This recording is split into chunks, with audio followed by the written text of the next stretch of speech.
Rolex ring IPO, इसका अगर आप जीएमपी देखेंगे, अगर हम लोग 22 जुलाई से देखें तो डायरेक्टली जो है क्लियर कट जो है बढ़ता हुआ दिख रहा है। 250 से स्टार्ट हुआ था, 400 गया, 500 गया, 500 गया, 550 गया, फिर 450 एंड 28 जुलाई को 460 पे ट्रेड कर रहा है। तो जीएमपी यानी कि जो ग्रे मार्केट का प्रीमियम है वो इतना बढ़ा हुआ है। और अगर हम कंपनी का एक ओवरऑल देखें तो कंपनी का जो ओवरऑल है वो थोड़ी सी रिस्की साइड दिख रहा है। तो क्या इस आईपीओ को सब्सक्राइब करना चाहिए? क्या हमें लिस्टिंग गेन मिलेगा, या इसमें हो सकता है धोखा, या इसमें हो सकता है एक बड़ा ही अपॉर्चुनिटी मिस? तो ये जानेंगे सब कुछ इस वीडियो में रोलेक्स रिंग के आईपीओ वाली।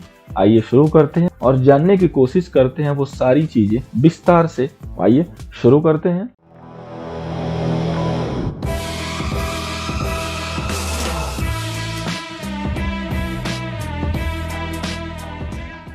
सबसे पहले हम लोग इस कंपनी के बारे में जान लें। रोलेक्स रिंग जो कंपनी है, ये कंपनी जो है फोकस करती है ऑटोमेटिव पे, वर्ल्ड वाइड लेवल पे, और ये जो है राजकोट गुजरात में जो है बेस्ड है।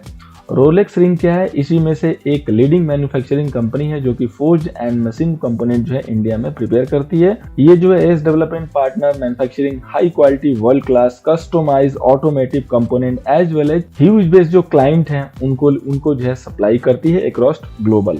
इसके पास काफी अच्छी एक्सपर्टाइज है प्रिसिशन इंजीनियरिंग में। रोलेक्स ने यहाँ पे एक्सपोर्ट का एक कह सकते हैं आपने एक खजाना बना कर रखा हुआ है, जो कि manufacturing transmission component, engine component, chassis component, exhaust system component and bearing ring में बहुत ही बड़े महारथी हैं। रोलेक्स रिंग जो है one of the top 5 foreign company में से एक है। रोलेक्स रिंग जो है पैंडेमिक के बाद पटरी पे जो है आने की कोशिश कर रहा है। जो इसका इशू प्राइस है वो रिजनेबल दिख रहा है, जो भी इसके पीयर्स जो हैं ऑलरेडी लिस्टेड हैं। अब हम लोग कुछ इंपॉर्टेंट चीजों को चेक करते हैं। तो बहुत ही इंपॉर्टेंट चीज है, ध्यान से सुनिएगा। आरआरएल यानी कि रोलेक्स रिंग ने जो है डिफॉल्ट किया था बैंक फाइनेंस में 2013 में, एंड उसने डिले भी किया है कुछ रिपेमेंट में टिल 19 तक। और ये जो है कैजुअली प्रेशर किया, जो कि डिविडेंड अनाउंस करती है कंपनी, और कंपनी ने जो है अभी तक कोई डिविडेंड नहीं दिया है लास्ट 3 ईयर से। इसी बेस पे, इसी वजह से कंपनी जो है एक प्रॉब्लम से गुजर रही है, जो कि पैंडेमिक की वजह से।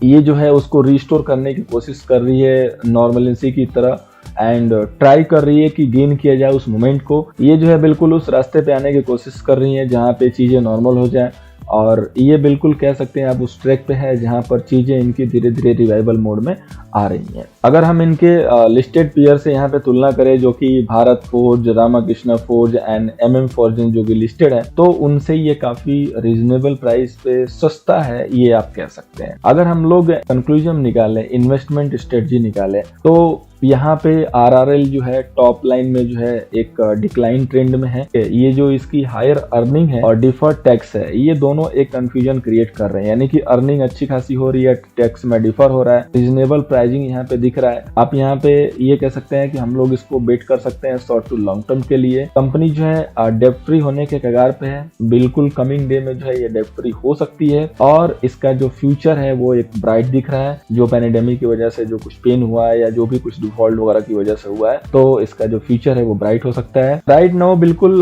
क्लोज में अगर हम देखेंगे तो फॉरेन कंपनी के ऊपर हम लोग काफी फैंसी जो है विटनेसिंग देख रहे हैं यहाँ पे। तो हम लोग इस कंपनी में आईपीओ में इन्वेस्टमेंट के लिए सोच सकते हैं, कंसिडर कर सकते हैं, but only for risky trader. जो लोग थोड़ा रिस्क ले सकते हैं वो लोग बिल्कुल देख सकते हैं। अगर जीएमपी के भाव को देखें, ठीक है, ग्रे मार्केट प्रीमियम के भाव को देखें, तो वहां पे प्रीमियम काफी अच्छा खासा आसमान को छू रहा है, आप कह सकते हैं। तो लिस्टिंग गेन तो बिल्कुल मिल सकते हैं, और लिस्टिंग गेन के बाद जैसे कहीं बाई लकली डबल हो गया तो अपने पैसे को निकाल के प्रॉफिट को छोड़ा जा सकता है, या अगर 30-40% का गेन मिला तो उस गेन को कैप्चर किया जा सकता है, फिर बाद में इसमें इन्वेस्ट किया जा सकता है जब हमें ये दिख जाए कि कंपनी ट्रैक पे आ गई, कंपनी डेब्ट फ्री हो गई। टेक्निकली अगर हम लोग यहाँ पे बात करें तो एज ए रिस्क ट्रेडर थोड़ा सा, बहुत ज्यादा रिस्क नहीं है, थोड़ा सा रिस्क है, ले सकते हैं। जो फाइनेंशियल जो डिफॉल्ट वगैरह हुआ है उस चीज को मद्देनजर रखते हुए हम लोग सोच सकते हैं इन्वेस्टमेंट के लिए, एंड डिसीजन थोड़ा सा इसमें फास्ट लेना होगा, ये याद रखिएगा। अब हम लोग इसके फाइनेंस पे फोकस करें तो अगर हम देखें 31 मार्च 19 से लेके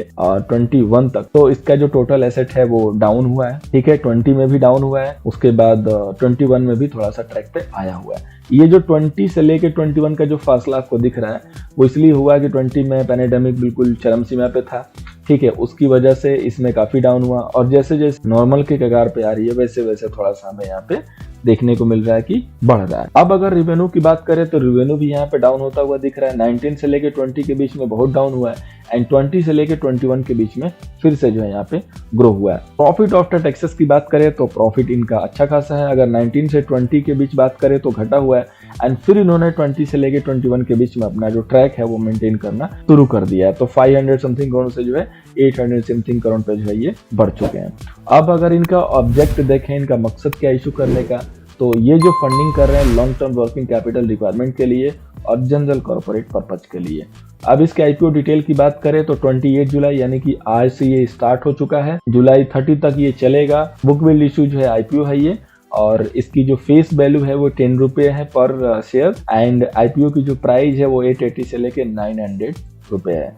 मार्केट लॉट 16 शेयर जो कि बिल्कुल एवरग्रीन होता है, 16 शेयर है। मिनिमम ऑर्डर क्वांटिटी भी, लिस्टिंग इसकी दोनों पे होनी है। अगर टेंटेटिव की बात करें तो 28 जुलाई आज से ओपन, 30 तक चलेगा। 4 अगस्त को जो है बेसिक अलॉटमेंट हो जाएगा, इनिशिएशन ऑफ रिफंड हो जाएगा 5 अगस्त को। अगर जिसको भी नहीं मिलेगा पैसे वापस क्रेडिट जो है आपके अकाउंट में हो जाएंगे 6 अगस्त को एंड जो लिस्टिंग होगी वो होगी 9 अगस्त को। अब अगर हम इसके लॉट साइज की बात करें तो एवरग्रीन जो लॉट साइज होता है वही है 14,400 रुपए हम लोग मिनिमम इन्वेस्ट कर सकते हैं और मैक्सिमम 1,87,200 इन्वेस्ट कर सकते हैं। तो इन सारी चीजों को देखने के बाद ये सब कुछ जो हमने डेटा कवर किया, आप लोगों को क्या लग रहा है आईपीओ में इन्वेस्ट करना चाहिए या नहीं? मैं चाहूंगा कि आप लोग भी अपना व्यू दें। मेरे हिसाब से जो मैंने बोला कि रिस्की जो ट्रेडर हैं उनके लिए कोई दिक्कत नहीं है, थोड़ा बहुत जो रिस्क ले सकता है वो बिल्कुल कर सकता है इन्वेस्ट। उम्मीद है कि इसमें गेन मिलेगी, क्योंकि अगर हम लोग जीएमपी की बात करें तो वहां पे काफी अच्छे खासे प्रीमियम जो है ऐड हो रहे हैं, प्रीमियम बढ़ रहे हैं। तो लिस्टिंग गेन मिलना तो बिल्कुल लग रहा है कि तय है, और आगे इसकी क्या फीचर्स होंगे,